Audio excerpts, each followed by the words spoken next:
You are not exhausted because life is too hard. You are exhausted because your mind refuses to leave anything alone. A simple moment becomes a problem. A delay becomes a message. A silence becomes a judgment. And before anything has actually happened, your mind has already built a full story around it. That is what overthinking really is. It is not intelligence. It is not depth. It is not awareness. It is the habit of giving too much meaning to things that do not require it. Marcus Aurelius understood this better than most. He lived surrounded by uncertainty, war at the borders, betrayal inside his own circle, pressure that never stopped. Yet the battle he wrote about the most was not outside. It was inside his own mind. Because he knew something most people still refuse to accept. You do not suffer first from life. You suffer first from interpretation. Not from what happened, but from what you believe it means. And once your mind starts adding meaning, it doesn't stop. It expands. It exaggerates. It distorts. Until you are no longer reacting to reality. You are reacting to a version of reality your mind created. That is why overthinkers feel trapped. Not because life is too complicated, but because their thoughts never stay simple. They analyze everything, question everything, doubt everything, and slowly, they lose control. But here is the truth most people miss. You don't need to control everything in your life. You need to control the way your mind interprets it. And once you learn that, everything begins to change. If your mind has ever felt like it's working against you, stay with this. Because what you're about to understand can give you control back. Overthinking does not begin as a weakness. It begins as protection. At some point, your mind learned that thinking ahead could prevent pain. So it started asking questions. What if something goes wrong? What if I say the wrong thing? What if I fail? What if people judge me? At first, this feels useful. It feels like awareness.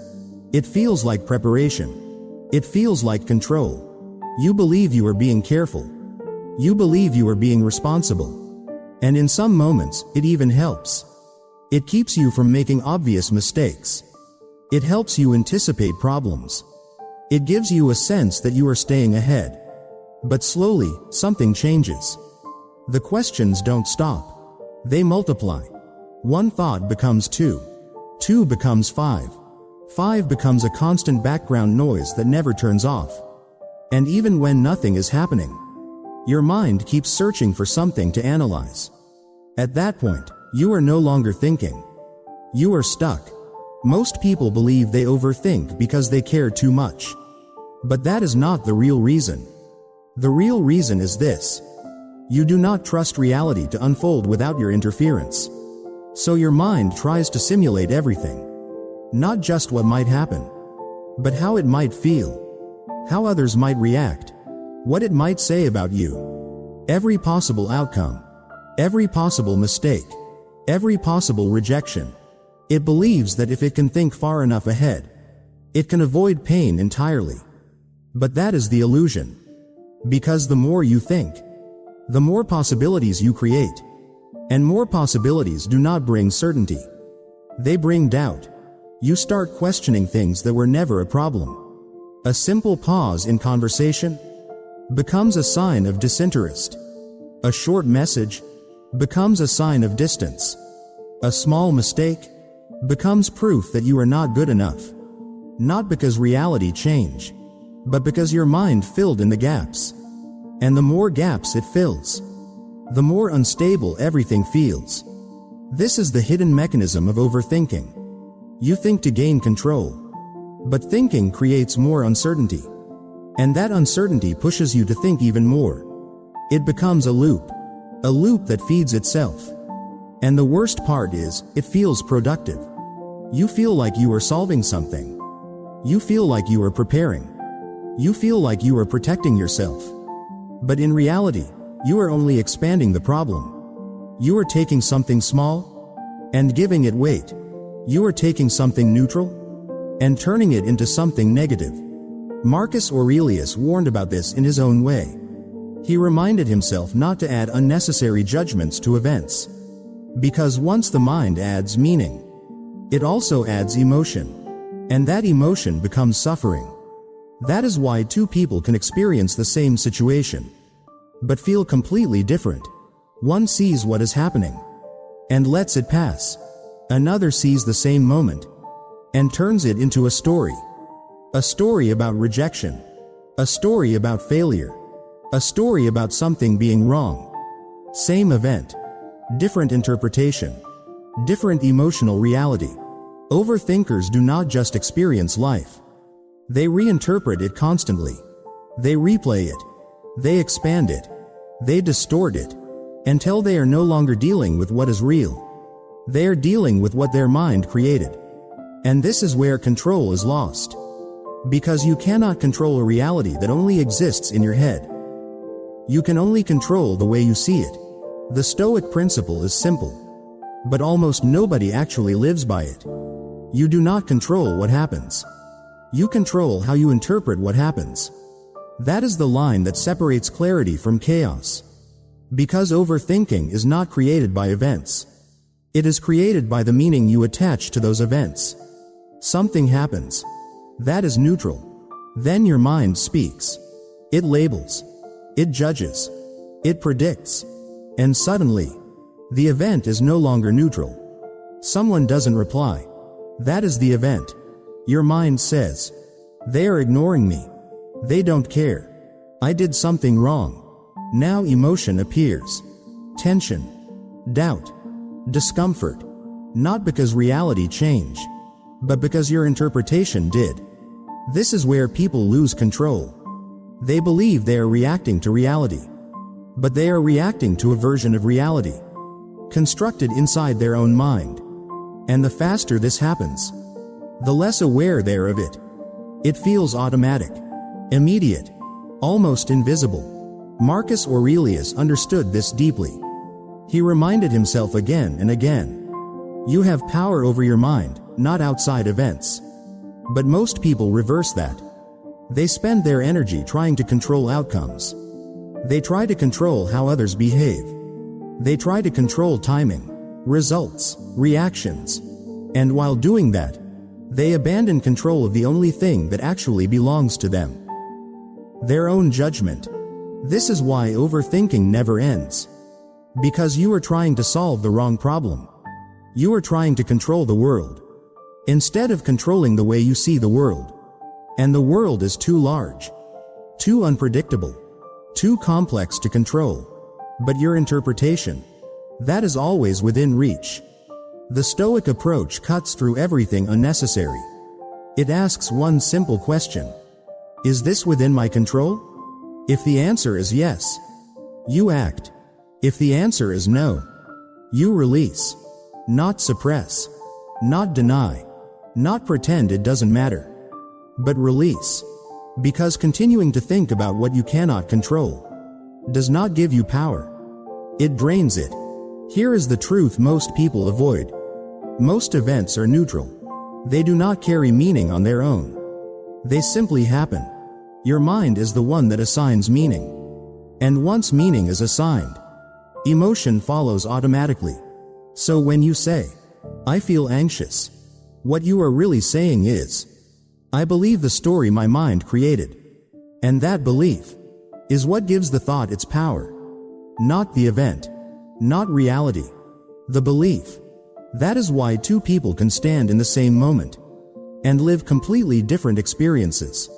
One sees what is happening. The other sees what it might mean. One stays grounded. The other gets pulled into a story. And that difference is everything. The Stoic principle brings you back to what is real. Not what might happen. Not what it could mean. Not what you fear it represents. Only what is actually there. And from that place, your response becomes clear, direct, uncomplicated. You stop reacting to imagined problems. You stop carrying unnecessary weight. And slowly, your mind becomes lighter. Here is the principle, stated clearly. Your first job is not to solve every problem. Your first job is to stop your mind from inventing extra ones. Because once the mind stops adding, life becomes simpler. And when life becomes simpler, action becomes possible. Not perfect action, not guaranteed outcomes, but clear action. And clear action is where control begins. But even when you understand this, your mind will still keep producing thoughts. So the real question becomes, how do you stop following them? Overthinking does not survive on thoughts. It survives on attention. A thought by itself is weak. It appears, and if you do nothing, it can disappear. But when you give it attention, it grows. It becomes clearer, more detailed, more convincing. And the longer you stay with it, the more real it feels. This is where most people lose control. Not when the thought appears, but when they start following it. They engage with it. They analyze it. They question it. They expand it. And without realizing it, they feed it. One thought leads to another. What if I said something wrong? Right pointing arrow. Maybe they think I'm not good enough. Right pointing arrow. This always happens to me. Right pointing arrow. Something is wrong with me. Now the mind is no longer observing. It is building. And once it starts building, it doesn't stop easily. Most people try to stop thinking.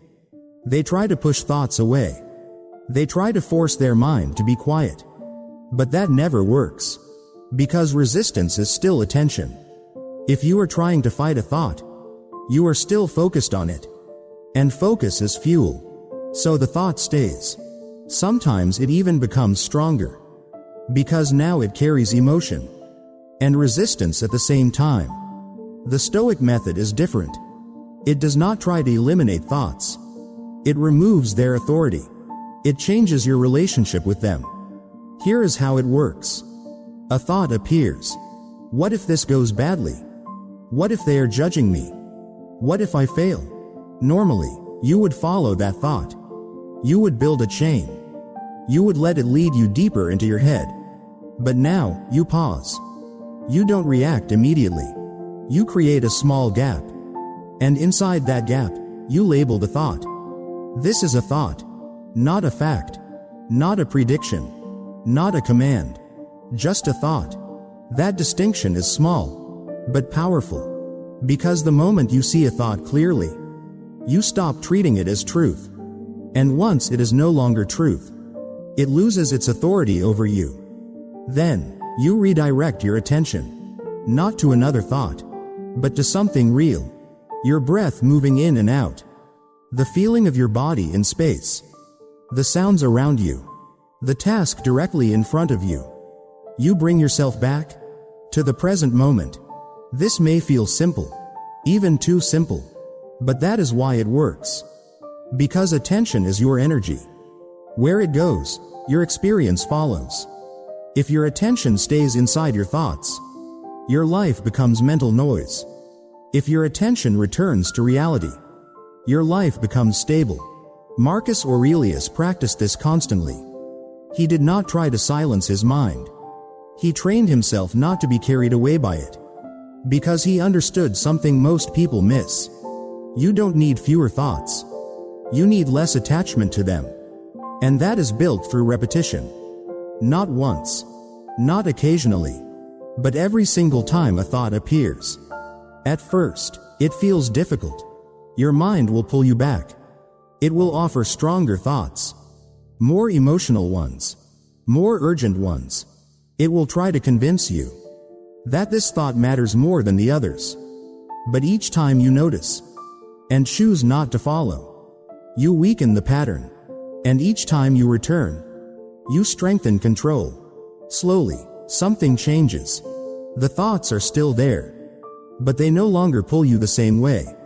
They no longer dictate your behavior. They no longer control your emotional state. Because you are no longer feeding them. You are no longer living inside them. That is control. Not silence. But freedom from being carried away. Right now, pause for a moment. Notice your thoughts. Don't try to change them. Just observe. And ask yourself, are you directing your attention? Or is your attention being pulled? Understanding this gives you control in the moment. But real control is built over time. Through what you do every single day. Control is not something you understand once and then keep forever. Control is something you practice every day. Because your mind is not stable. It shifts. It reacts. It returns to old patterns. And if you do not train it, it will fall back into overthinking. This is where most people fail. They understand the idea, but they don't build the habit. They wait to feel different, instead of training themselves to think differently. The Stoics did not rely on insight. They relied on structure. Simple actions, repeated consistently.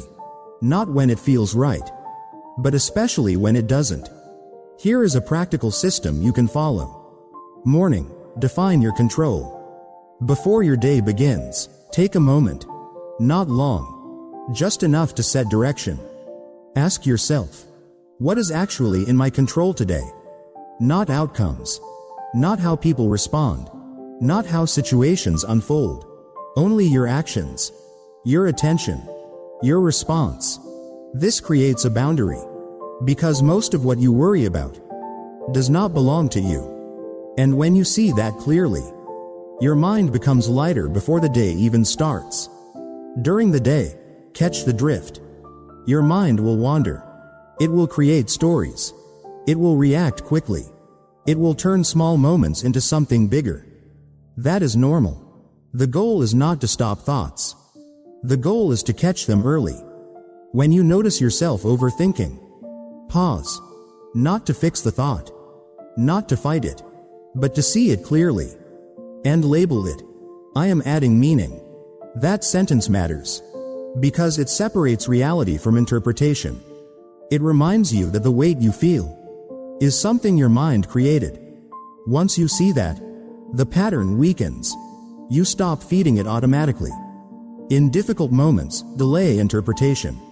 Something goes wrong. A message feels cold. A tone feels different. A result is not what you expected. Your mind will rush to explain it. It will create meaning instantly. Usually negative. Usually exaggerated. That is where most suffering begins. So instead of reacting, you delay. You give the moment space. You let the event exist without turning it into a story. You don't rush to define it. You don't rush to judge it. You simply let it be for a moment longer. That pause changes everything. Because without immediate interpretation, emotion has nothing to attach to. Evening, review your mind. At the end of the day, don't just review what happened. Review how you saw what happened. Ask yourself, what did I assume today that wasn't certain? What did I turn into a problem that wasn't one? What story did my mind create that I believed without question? This is not about blaming yourself. It is about seeing patterns. Because patterns lose power when they are seen clearly. And the more you notice them, the less automatic they become. Over time, something shifts. You catch thoughts faster. You react less. You create fewer unnecessary stories. Not because life becomes easier, but because your mind becomes cleaner, more precise, less reactive. Marcus Aurelius practiced reflection like this constantly. Not to sound wise, but to stay disciplined. Because he understood something simple. Peace is trained. Clarity is built. Self-control is practiced. You do not become calm by waiting to feel calm. You become calm by training your mind to stop creating chaos. And that training happens in small moments. Repeated daily. Until control becomes natural. Try this today. Just once. Catch a thought before it becomes a story. And see how different the moment feels. But even with practice, there is something deeper that keeps pulling people back. And if you don't see it, the pattern will repeat. There is a truth most people avoid. You are not just struggling with overthinking. Part of you is attached to it. Because thinking feels like control. When you think through every possibility, you feel prepared. When you analyze every detail, you feel responsible. When you replay situations in your mind, you feel like you are fixing something. You feel like you are staying ahead of life. But you are not. You are avoiding uncertainty. And the mind would rather stay busy than face what it cannot control. Because uncertainty feels like exposure. It feels like standing without protection. No script. No guarantee. No clear outcome. And that is uncomfortable. So the mind creates activity. It generates thoughts. It creates scenarios. It gives you something to hold on to, even if that something is anxiety. That is why overthinking is so persistent. It is not just a habit. It is a form of psychological comfort. A familiar discomfort? That feels safer than the unknown. You suffer, but at least you feel involved. At least you feel like you are doing something. And that illusion is hard to let go. Because letting go means facing reality directly. No rehearsal. No control over outcomes. No certainty about what comes next. Just what is. Most people are not afraid of thinking too much. They are afraid of not thinking at all. Because without constant thinking, there is no illusion of control. Only uncertainty. Only waiting. Only reality unfolding on its own terms. And that feels dangerous. So the mind keeps generating thoughts. Not to solve reality, but to avoid it. To create a space where everything can be analyzed, instead of experienced. Where everything can be predicted, instead of accepted. This is where overthinking hides. Behind the belief that more thinking equals more control. But in reality, it creates the opposite. More scenarios, more doubt, more hesitation, and less clarity. Marcus Aurelius lived in conditions far more uncertain than most people today. War was constant. Trust was fragile. Life could change without warning. Yet his mind remained steady. Not because his world was controlled, but because he stopped trying to control everything. He accepted uncertainty and trained stability. That is the shift you need. From trying to control every outcome, to learning how to remain steady within any outcome. Because thinking more will never remove uncertainty. It will only multiply it. Clarity does not come from solving every possibility.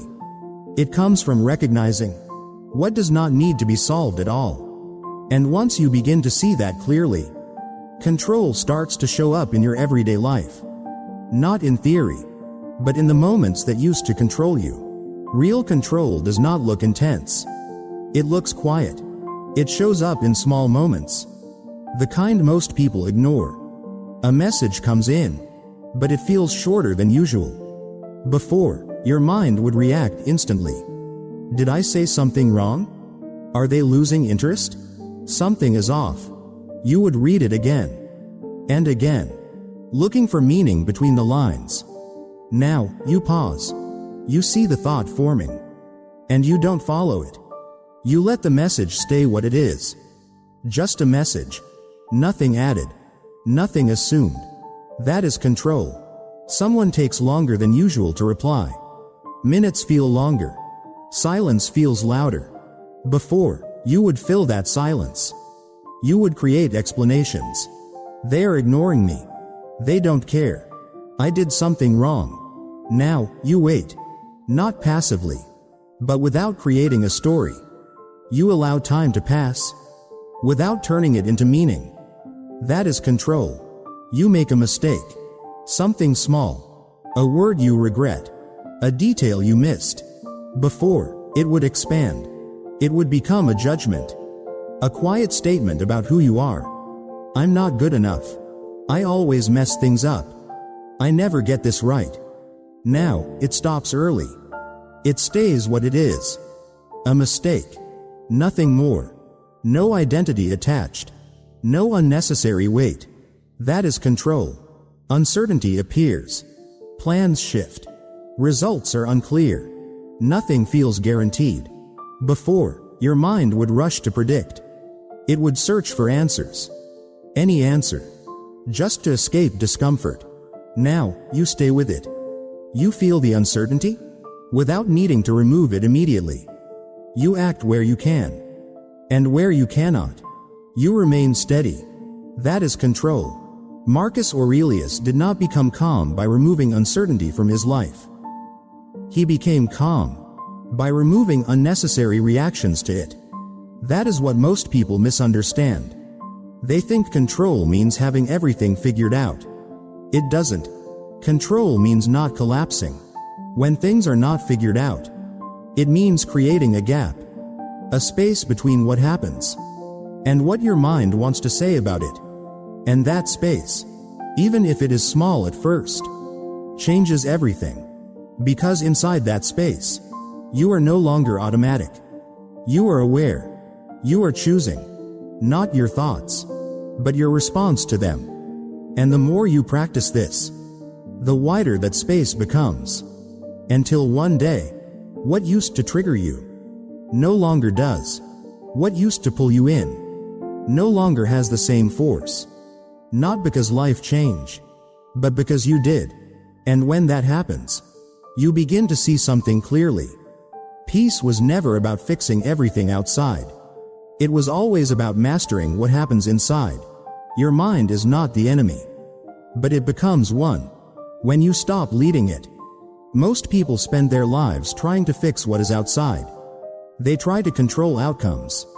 They try to control how others see them. They try to control what has not even happened yet. They prepare for conversations that may never occur. They replay moments that are already over. They imagine problems that do not exist. And in doing so, they lose control of the only place that truly matters: their own mind. That is why peace feels distant. Not because it is difficult, but because it is being searched for in the wrong direction. Peace is not found in perfect circumstances. It is not found when everything goes your way. It is found when your mind stops turning everything into a problem. When events are allowed to stay simple. When thoughts are seen clearly, but not followed blindly. When you no longer feel the need to explain every silence or predict every outcome. Marcus Aurelius did not write about controlling the world. He wrote about controlling himself. Because he understood something most people overlook. You will never have full control over what happens, but you can take full responsibility for how you respond. And that is enough. More than enough. Because once your response becomes steady, life becomes easier to face. Not easier in events, but easier in experience. And that changes everything. Overthinking does not disappear in a single moment. It weakens slowly each time you notice a thought and choose not to follow it. Each time you allow a moment to stay simple instead of turning it into something bigger. Each time you return to what is real instead of what your mind imagines. That is how control is built. Quietly, gradually, but permanently. And one day, you will notice something different. The same situations that used to trigger you no longer have the same effect. The same thoughts that once pulled you in now pass more easily. Not because your mind is empty, but because you are no longer attached to everything it produces. So the next time your mind starts to spiral, pause. Not to silence it, but to see it. And in that moment, remember this: you are not your thoughts. You are the one who decides whether to follow them. If this helped you see your mind more clearly, subscribe. Because this channel is not about motivation. It is about learning how to stay in control, no matter what life does.